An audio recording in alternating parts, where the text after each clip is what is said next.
हॉस्पिटलमधून जाऊन आल्यानंतर युग असा नेक्स्ट डे खूप छान फ्रेश होता. त्यानंतर मी रोहितसोबत बाहेर गेली.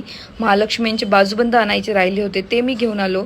आणि आता रोहितचे दोघंही भाऊ नव्हते म्हणून रोहितवर यावेळी काम करण्याची वेळ आली, ती पण पहिल्यांदाच. मी आणि त्याने घर साफ करायला घेतलं. त्यानंतर नानी आणि काकू पण आल्या महालक्ष्मींची तयारी करण्यासाठी. तर आम्ही आदल्या दिवशीच सगळं काही आवरून घेतलं. रोहितनी वरतून सगळं काही सामान काढून दिलं. काकू आमच्या खूप छान साड्या घालतात महालक्ष्म्यांना, ते त्यांनी घालायला सुरुवात केली. आणि यावेळी पहिल्यांदाच आम्ही त्यांना जे साडीवरचे ब्लाऊज येतात ते ट्राय केले, एक व्हिडिओ बघितली आणि ते खूप छान जमवून आलं. त्यानंतर हे आहेत युगचे नाना आजोबा, ज्यांनी पडदे लावून दिले, सगळं लाईटिंगचं काम करून दिलं आणि महालक्ष्मी ज्याच्यावर बसवणार ते सगळं काही अरेंज करून दिलं.